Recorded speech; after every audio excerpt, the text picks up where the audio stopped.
I, male, 57, and my wife Sandra, female, 56, never had any children together. Sandra has a daughter, Holly, female, 33, from her previous relationship. I entered Holly's life when she was 6, and she considers me to be basically her father. Her bio dad is absent, and we don't even know where he is right now. Her dad's absenteeism plus the early age at which I entered her life had created a really strong bond between us. I even walked her down the aisle when she married her fiance, Josh. But their marriage became quite strained and early on due to their different perspectives on careers. Holly is very ambitious and has the brains to back it up. She works in software development and is considered an expert in her field. She loves her career and would never want to give it up. However, Josh has a really weird mindset about working, which came out of the woodwork after their child was born. He was active in favor of Holly working when they didn't have a kid, especially considering that her job netted about 4 times of the income he brought in. They enjoyed trips out together, spent on comforts, and even paid off their first house before Holly turned 30. But when Bryant, male 6, was born, Josh started to act really finicky about the whole who'll take care of the baby question. From the story, I know they had decided on raising their child while both of them continued to work and would pay for a nanny or a helper of some kind. But Josh started to change his mind. He wanted Holly to quit her job and become a permanent stay-at-home mom. She obviously declined as it was unfair to her, and unfortunately, that was when their marriage came apart. When Brian was 2, his parents separated and Holly got full custody. The thing was, even though Josh wanted a parent to stay home and raise their kids since it was natural, he was terrible at parenting and woefully unprepared. Holly, despite not making it her priority, was still able to do right by her kids. We supported her through this tough time, and it was rough on everyone, but at the end of the day, it felt like it was for the best. Josh got his wires crossed when it came to parenting. Due to how messy the divorce was, Holly lost the house in the divorce and for the next 2 years lived in an apartment in New York City with Brian and did her best to juggle work and parenting. She did have a nanny, but that wasn't helping out in the long term. She also started seeing someone who also had a kid from their previous relationship.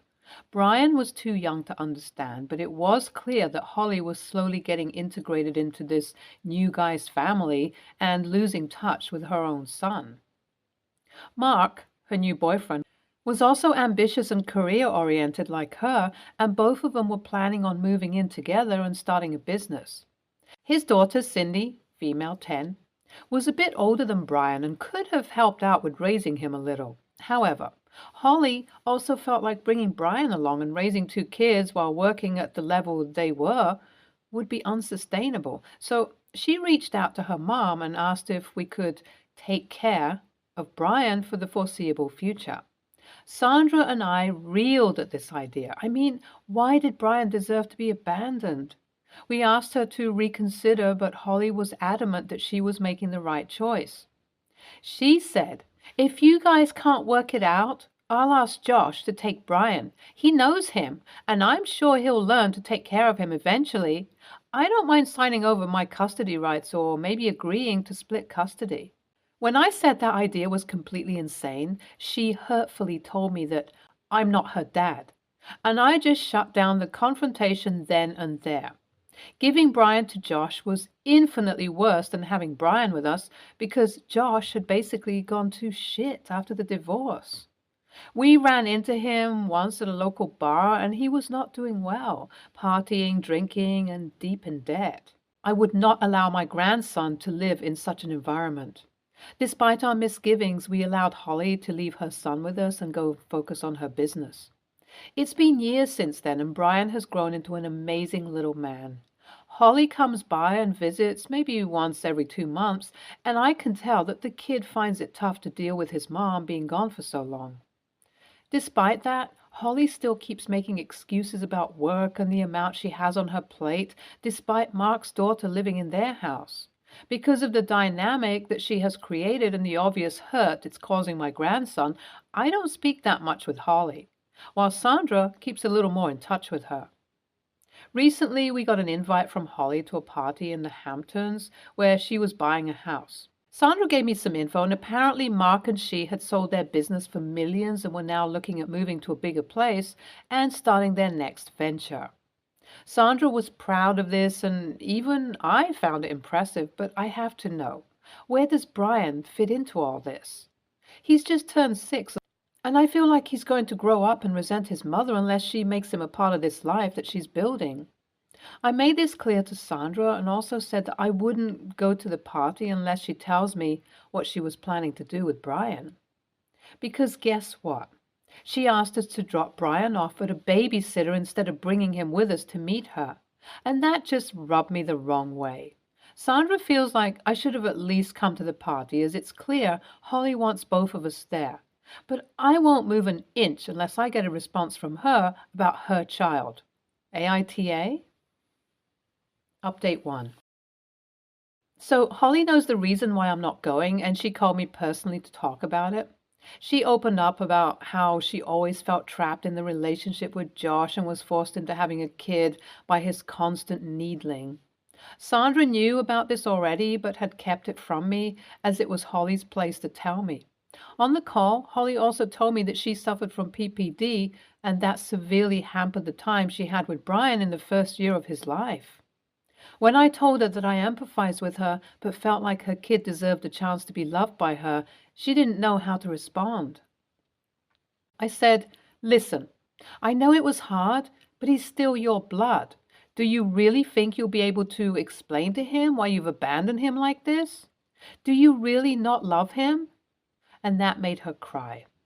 It felt bad to make, basically, my daughter cry, but I still couldn't accept her understanding of this situation. I told her that I wasn't ready to accept that my grandson will not know my daughter, and even if she couldn't accept him into the family, it felt unfair that Mark and his daughter were so close to her. Holly explained why that was the case by saying she always thinks back to her time with Josh and the forced nature of it all when she thinks of her son.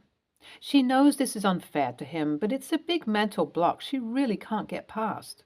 After the call, I feel like nothing has changed, and the party is next week. Sandra said that she needs to go to support her daughter. This party has created a lot of tension between us, and she's been quite icy with me. I just don't understand how she can love Brian and be okay with this. Update 2. I've been reading a lot of your comments, and I want to thank the people who've told me about motherhood and how complex it can be. I still feel like Brian deserves to be in the care of his mom, and I think that as he grows older, he is going to resent his mother for basically having no reason to leave him with us. And that irks me. But I also realize that I can't force my stepdaughter to take back my grandson, so the best thing I could honestly do is give him an amazing childhood. Sandra and I are old, but we've been holding our own when it comes to raising this little fella. And Holly has often sent us funds to make sure that Brian gets everything he needs. I think I'll call Holly and ask her if Brian can come with me to the housewarming. I am willing to go to the party and celebrate her success, but I also need to speak with her in person about what I feel about this issue. She said that she's okay with that and hopes that I can understand her point of view and truly why she can't parent Brian right now. Update 3. So I came back from the party yesterday, and a lot of things about Mark and Holly's dynamic have been shown to me. First off, Mark does most of the parenting for his kid, and the girl mostly treats Holly like a roommate who has to be respected more than anything else. Secondly, I got to look at Holly's priorities and how she works day to day. The girl is almost like a machine. Even though they've sold their business, she's on call 24/7 with contacts and people she is mentoring. And it takes up a huge chunk of her day. It is impressive and she's leaving an impact on the world, but it almost seems like she's going to wear herself out. Mark and I also got to know each other, and he's a nice guy. He seems to take up the role of the caretaker in the house, and he even became quite close to Brian. They got along well, and he revealed to me that he wouldn't mind having Brian be a part of his family. But at the end of the day, he wants Holly to be okay with it too. The party was lovely, and as we were cleaning up together, I spoke to Holly about my feelings and everything I've expressed in the last few updates, and she understands where I'm coming from as well. However, she does not think, even now, that she could form any real bond with Brian. After a lot of back and forth, we agreed to disagree, and Sandra and I will continue to raise Brian. However, Holly has promised to be more active in his life, to visit more, and at least to try to form a connection with him. Brian is still too young to be drastically harmed by this, and he loves staying with us, but to me, it's still a little alien. However, I know Holly would never be cruel on purpose, and I understand where she is coming from. It's for the best. NTA, and I feel like Holly is avoiding a major responsibility in her life. I don't think she's a bad person, but she's making a bad choice. She's going to realize later that a human relationship is worth more than the priorities she has right now. NAH, I think Holly is probably holding back on telling you how bad her relationship was with Josh and how psychologically damaging it was for her. So she needs to process everything at her own pace, and I think her threatening to give Brian to Josh means that she has made some connection between them implicitly. She needs help, and Brian needs to grow up in a stable home with two loving parental figures. Next story.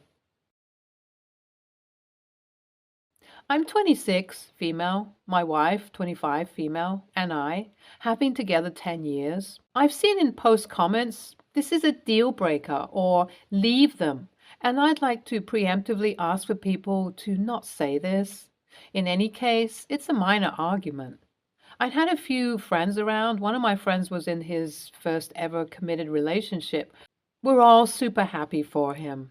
He mentioned that he's having problems sharing a bed with her. She kicks. This led to a few of my friends laughing and sharing a few stories of their own. I did join in and said that sometimes sleeping next to my wife was like sleeping next to an old lady, but I didn't really go much into details other than mentioning she drools. Not a problem. In reality, it's that she's diabetic, type 1, and whilst normally in range, when her sugars are high, she's up and down every 5 minutes for the loo. This is personal. Didn't say it to my friends. They don't need to know. It's just gotten worse since we had a baby because now bathroom and baby keeps me awake. I suppose she overheard because she got super pouty, said she didn't appreciate the joke, and that she'd sleep elsewhere since I didn't want to share with Grandpa. I may have laughed at that. Wrong thing to do. I apologized and mentioned that my friends were sharing stories, and honestly, what I said wasn't overly embarrassing. She said, I don't care. I'm not their partner. I apologized again. She said she'd sleep elsewhere, but I'm sleeping on the sofa, so she doesn't have to. Ironically enough, though, she's still proving my point as the baby has yet to cry, but she's up and down for the loo, like an old person. I may have backtracked on my apologies by saying good night, Grandpa, but I had apologized twice by then. She's made a little jabs about our relationship jokingly to her sister, and I've never said a word because it's a joke. I honestly don't think I'm this much of an AH in this situation. AITA? Yes, because a diabetic pregnant woman doesn't want to be referred to as an old woman by her partner's friends. You do understand that pregnant women are already in a tough situation and aren't going to be receptive to mocking by their partners who aren't going through the body changes that they are, right? Wow. Seriously, YTA. So let me get this straight. You made a comment to your friends about sleeping next to an old lady, but couldn't explain the reason for the comment because it's too personal? By your own admission. Yeah, dude, YTA. Your reasoning for this was because she struggles with incontinence due to her having a baby and frequent urination due to a medical condition. Oh, and drooling. It's fair she doesn't want this broadcasted and is likely insecure, sensitive about these facts. Best response in this scenario is, yeah, it takes getting used to sharing a bed. Wife and I still go through waves of struggle not having our own space. Honestly, may I suggest separate bedrooms? It's more common than most people think and could solve some issues in your marriage. Next story. I, 45, male, have a cousin, 32, female, who I'm not close to. In fact, in the past 5 years, we texted each other once. We also come from a very small family. She and I are the last kids. Besides us, there's only 4 other people left. I'm not close to our grandfather either. I moved away when I was 20 and have seen him twice in that time and haven't seen him at all since our grandmother passed. Several years ago, my cousin married someone of a different race and had kids. I don't have a problem with any of this, and to be honest, I don't even think about her or her family, so you can say I'm indifferent to the entire thing. However, our grandfather is super racist. He thinks it's an abomination, so he cut her and her family completely out of his will. He even cut out her mother, his daughter, because she supported the marriage. He told them what he was doing and told them several other things I can't put here. They haven't spoken to each other since the day. Recently, he had a health scare and had to stay in the hospital for a few weeks. My mom, his other daughter, took care of him and because of his advanced age is working with his attorney to put things in order. This is when the inheritance issue resurfaced because he really did disinherit my aunt, cousin, and that entire family. This means the only people left in his will are me, my mom, and 2 others. My cousin, aunt, and their family have been trying to rally us to stand against our grandfather to either change his will or for us to denounce his inheritance because it's the right thing to do. The thing is, I don't want to because I need the money. I don't have to agree with his world views, but I have bills to pay, and with the predicted economy downturn, his money will be a safety net if I lose my job. I told my cousin all of this and she thinks I'm a racist AH. I tried telling her I'm not and I just care about the money. She said if that's the case, I should stand with her to force him to change his will. I don't think it'll work out like she has it in her head. By the way, we're not talking about millions and I'm not going to be able to play tennis with Elon Musk at the country club. It'll just be a nice safety net for several years if I lose my job and can't find a new one. AITA for choosing my inheritance? First, your grandfather is clearly a huge a-hole.